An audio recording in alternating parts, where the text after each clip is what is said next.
सबको प्रणाम। आप लोगों ने सुना होगा आजकल ब्राह्मण नेताओं की मीटिंग हो रही है। क्यों हो रही है इसके कयास लगाए जा रहे हैं या लगवाए जा रहे हैं। मैं बताना चाहूँगा इस मीटिंग में कुछ भी नहीं है। असल में ब्राह्मण नेताओं को और इनसे संबंधित पार्टियों को अपना वोट बैंक, ब्राह्मणों का वोट बैंक खिसकने का भय सता रहा है, क्योंकि अब इनकी पोल खुलती जा रही है। जब तक ब्राह्मणों को तो खैर काफ़ी समय से टारगेट किया जा रहा है, परंतु अब कुछ छोटे छोटे लोग भी इसके खिलाफ उतरने लगे हैं, आवाज़ बुलंद करने लगे हैं। ऐसे में हमने जिन ब्राह्मण नेताओं को चुनकर पार्लियामेंट में या विधानसभा में भेजा है, वो इन सब ब्राह्मण विरोधी मुद्दों पर क्यों चुप हैं, क्यों खामोश हैं, कहाँ खो गए हैं, कहाँ छुप गए हैं, ये सवाल हम ब्राह्मणों के मन में भी आने लगे हैं, उठने लगे हैं।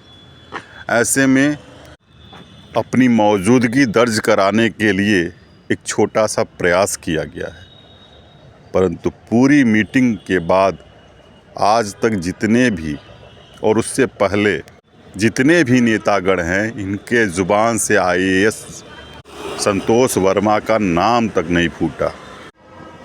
उनको सज़ा मिलनी चाहिए, उनको गिरफ्तार करना चाहिए, कुछ भी नहीं कहा। जब छोटे छोटे लोग घरों से निकलकर भोपाल पहुँचे और सनातनी ठेकेदार पार्टी के मुख्यमंत्री के आवास को घेरा, उस समय ये ब्राह्मण MP MLA जाने कहाँ छुप कर बैठे थे। कुछ ब्राह्मण नेताओं ने IAS वर्मा का जिक्र भी किया तो कहा कि उनको ऐसा नहीं कहना चाहिए, मगर उसको सज़ा मिलनी चाहिए, उसको गिरफ्तार करना चाहिए। ये सब बात इनके मुंह से नहीं निकलने वाली। दोस्तों, IAS वर्मा के ख़िलाफ़ जो छोटे छोटे नेता उभर कर हमारे बीच से आ रहे हैं, उनकी ताकत को कम करने के लिए, हमारी एकता को बिखेरने के लिए ये ब्राह्मण नेता झूठ मूठ की मीटिंग कर रहे हैं। इसको समझना होगा। इनको सुनने की कोशिश भी मत करिए। अगर ये आपसे मिलते हैं, आपसे इनकी बात होती है, तो इनसे कहिए कि ज़रा एक बार ये IAS संतोष वर्मा की गिरफ्तारी के लिए सार्वजनिक रूप से सरकार से रिक्वेस्ट करें। आप देखिएगा वहीं इनका झूठ सामने आ जाएगा। ये कभी नहीं कहेंगे। दोस्तों, ये हमारे ही दम पर अर्थात ब्राह्मण जाति का टैग लेकर के इनको चुनाव में टिकट मिलता है और ये कई पुश्तों से पैसा कमा रहे हैं, अपनी तिजोरियां भर रहे हैं। लेकिन जब ब्राह्मणों कोई संकट मंडराता है तो ये किसी गुफा में छुप जाते हैं। दोस्तों, आज ब्राह्मणों का कोई पार्टी नहीं है, कोई दल नहीं है। उनको सारी लड़ाई खुद ही लड़नी पड़ रही है। तो फिर हम किसी भी दल के पीछे क्यों भागें। आज छोटे छोटे हमारे बीच से बूढ़े जवान निकल कर के इस आंदोलन को मजबूत बना रहे हैं। सिर्फ एक यही आंदोलन है, मैं सभी की बात कर रहा हूँ। ऐसे में हमें अब समझना होगा कि हमें अब सत्ता नहीं, एक मजबूत संगठन चाहिए। जो भी सत्ता है, जो भी सत्ता आएगी, उसको सबका वोट चाहिए और ब्राह्मण विरोधियों का भी वोट चाहिए। इसलिए वो हमारे लिए कभी नहीं बोलेंगे। तो हम उनकी दुकान चलाने में क्यों मदद करते रहें? क्यों हमने ठेका ले रखा है उनकी दुकान चलाने का?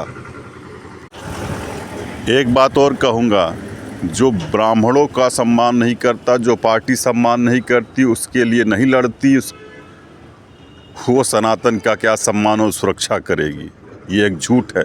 तो सनातन का झंडा लीजिए, मगर अपने बल पे लीजिए। इसके लिए किसी भी पार्टी को मजबूत करने की नहीं ज़रूरत है, क्योंकि वो फर्जी सनातनी हैं। मैं फिर कहूँगा कि आप नेता क्लास और सेकुलर क्लास ब्राह्मणों से दूर रहिए। आज तक जो होता आया है उसके विरुद्ध एक दूसरे के साथ खड़े होइए। एक दूसरे की टांग खींचने की बजाय एक दूसरे की मदद करिए। हर गरीब से गरीब ब्राह्मण को ऊपर उठाने की कोशिश करिए। उसको टेक्निकल एजुकेशन में लाने की कोशिश कीजिए। धन से नहीं तो तन और मन से उसका साथ दीजिए, क्योंकि याद रखिए आपके लिए कोई दल सामने नहीं आएगा। दल तो बहुत दूर की बात है, आपके लिए आपकी बिरादरी के ही नेता सीट प्राप्त करने के बाद मुंह छुपाते फिरेंगे। आखिर में फिर आपसे कहूँगा कि ऐसी मीटिंग पे विशेष ध्यान मत दीजिए, ये सिर्फ हमें बिखेरने के लिए है। आजकल जो ये सवाल उठने लगा है कि ऐसे संगीन मुद्दों पर आखिर ब्राह्मण नेता कहाँ चुप हैं, कहाँ खोए बैठे हैं, क्या हमें ही सारी लड़ाई लड़नी है, फिर ये किस बात के लिए हैं? इन्हीं सब बातों पे मट्टी डालने के लिए ये ब्राह्मण नेता दुनिया भर की मीटिंग का नाटक कर रहे हैं और आगे करेंगे। ये आग जितनी तेज़ होगी उतनी ही आगे अपनी नाटक को बढ़ाएंगे। ब्राह्मण श्रेष्ठ है और श्रेष्ठ का विरोध स्वाभाविक है, और यह भी उस श्रेष्ठ की श्रेष्ठता का एक प्रमाण है। ये नेता कोई परशुराम नहीं जिनके झंडे के नीचे हम खड़े हो जाएं। हम स्वयं परशुराम हैं, हमारे अंदर उनका खून है। हम सबको एक होकर के IAS Verma, ST SC act और आरक्षण जैसी काले कानूनों का विरोध करना है, और शांति से चाहे क्रांति से हमें अपने सम्मान की सुरक्षा स्वयं करनी है। आखिर में फिर एक बात, ब्राह्मणों का न कोई नेता है न कोई दल है। हमें सत्ता नहीं, एक मजबूत संगठन की आवश्यकता है। इसी के साथ आप सबको प्रणाम।